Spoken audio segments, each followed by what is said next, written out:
Hindi pong pakiulit yung tanong. Applicable din ba ang adequate records maliban sa resibo sa COA at hindi lamang dito sa NIRC bilang accountant? Kaya nga siguro required na accountant kayong lahat o abogado, hindi ba? Opo. So pwedeng adequate records. Opo, na ma-ascertain namin kung talagang nagamit to for confidential expenses. Pwede kayo magbigay ng isang ehemplo ng adequate record? Maliban sa resibo, maliban sa OR. Anong isang ehemplo ng adequate record base sa karanasan nyo sa ibang national government agencies na nag-liquidate ng confidential at intelligence funds? May mga sinasubmit po sila na gaya po ng acknowledgement receipt at saka po yung mga reimbursement expense receipts po. So yan yung papasok sa adequate records na katanggap-tanggap para sa inyo maliban sa official receipt. Kasama na rin po yung official receipt. Pwede Yun po. bang gamitin ang other record, adequate records sa pagbili ng bagay-bagay? Opo, pwede po. So tables, chairs, pwedeng adequate records at hindi kailangan official receipt sa lahat ng panon. Depende sa kalagayan at sitwasyon. Pero po kasi ito po ay nagpe-pertain sa purchases. So mas sufficient po sa amin kung maipapakita yung sales invoice at official receipts po. Pero posible bang may adequate records yon o wala? Posible bang may iba pang records sa karanasan nyo sa ibang agencies na gumagamit ng intelligence at confidential funds? Resibo lang po talaga para mapatunayan namin na talagang binili yun for tables and chairs. Pag-purchase, Opo. hindi pag-reward, hindi pag-information. Opo, pwede po yung acknowledgement receipts doon. At yun ang papasok sa adequate records. Opo, tama po. Okay. Attorney Christine, Yes, Your Honor. I'll move on. you want to move on to the next point? Yes, yes Okay. po. Yes po. Okay. So, napag-usapan nun natin yung ORs and sales invoices po. Di ba po? Opo. As a CPA, syempre as COA auditor, familiar ho kayo kung ano yung mga contents nun. Dun sa ORs and invoices, familiar ho kayo ano yung mga details na nandun, di ba po? Opo. Okay. So, nakalagay doon sa ORs and invoices, halos pare-pareho lang ho yan, yung date of transaction, di ba ho? Opo. Okay. Yung seller's details, no? Nakalagay doon yung registered name, registered business address, and the tax identification of the seller. Nakalagay ho doon, di ba po? Opo, tama po. Okay. Nakalagay din ho doon yung description ng goods. Di ba po? Or in case of services, kung ano ho yung nature ng services provided. Nakalagay ho doon. Opo. Okay. So, nakalagay din ho doon yung buyer's information, no? Yung pangalan ng buyer or ng client, yung address, at saka yung tax identification number ng client. Tama ho? Opo. Okay. Now, let's apply this invoice, these details that are required in an invoice or OR in an actual confidential transaction. Your Okay. Honor, Counsel for the prosecutor. object to this line of questioning, Your Honor. We are now going to the realm of the hypothetical. No. She has presented a hypothetical OR, knowing that there is zero, no OR, not a single OR was submitted to the office of the COA ICFAO. Now she's talking about a sample hypothetical OR. What is the line? Where are we going here, Wala Your pang Honor? question, no, Your Because Honor. if we are going to this line of hypotheticals, Your Honor, we might not finish today. We might finish next week, August 14, which is what they want probably, Your Honor.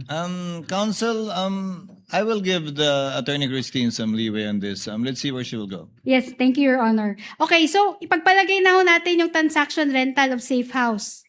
Okay. So, assuming nag-require ho kayo, ICFAO ng invoice or ng OR, no? So, ano ho ba yung, kasi di ba ho sabi nyo dito sa findings ninyo, no, na kailangan natin ng ORs at an invoice. Tapos, naalala nyo ho, nilagay nyo ho dito na pwede naman hong may mga information na dapat tanggalin. Di ba po? Nakalagay ho dun sa ND. Okay. Yung hinihingan po namin ng additional documents gaya ng OR and Hindi ho. Okay. I'll direct you to the ND. Which ND, Counsel? The second ND, Your Honor. The August 8 ND. Yes po, yes po. Okay. Babasahin ko yung portion na related po dito, no? Number 2, Yung second paragraph po, pakitingin na lang ho, Miss Celine. Number 2, Silene, no? Okay. Yung though, itong under item number 2, okay. Yung sa second paragraph, di ba may table doon? Opo. Okay, Opo. nasusundan nyo yung though this office, paki-reflect na lang ho sa taas, no? Sa overhead, no? Though this office recognizes, nakikita nyo ba ho yan? Opo. Okay. That by the very nature of the CF where identities of the where identities of those involved, that is the informants for whom the supplies were used, nasusundan nyo ho? Owners of safe houses or owners of rented vehicles used for confidential activities, and the details which can be disclosed evidencing validity should be submitted to warrant reasonable and adequate substantiation. Okay? Sorry. And, sorry. Let's go back now. Those involved, that is the informants, okay? Okay, ulit, sorry. Though this office recognizes that by the very nature of the CF, where identities of those involved, that is, the informants, for whom supplies were used, owners of safe houses or owners of rented vehicles used for confidential activities, and the very details of the confidential activities are to be reasonably safeguarded. Nakikita niyo ba ho yan? Opo. Oo. Reasonably safeguarded. Other details, sinabi niyo dito, other details which can be disclosed evidencing the validity should be submitted to warrant reasonable and adequate substantiation of the claimed confidential expenses in relation to item 4.12 of the joint circular. Your Honor, Ano? please. I have not yet propounded my question, Your There's Honor. no question yet, Counsel. No, Yes. Your Honor, this does not relate to the question. This relates to the document being flashed. The question is, I'm laying this is not an August 8 ND. I was saying, Your Honor, this was the second ND. Sorry, this is the... Is that The the one second- being flashed? second correction. This is ND. the March 31. So it is Yes, not. it's the March 31, Your Honor. But the witness... So it is misleading, Your Honor. She said August 8 ND. No, Your Honor. I said second ND. I did not Attorney say August. Silene, are you referring to the March? Yes, Your 31, Honor. I'm referring to 2026? the March 31, 2026 ND.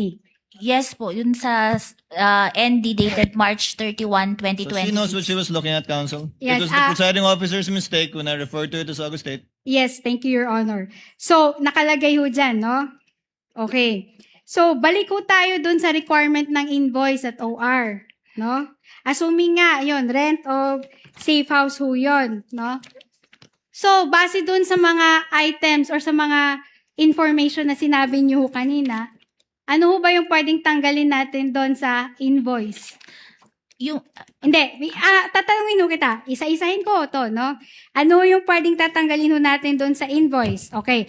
Lessor's registered name. Example, ABC Apartments. Ano ba kasi kailangan namin mag-submit ng invoice, no?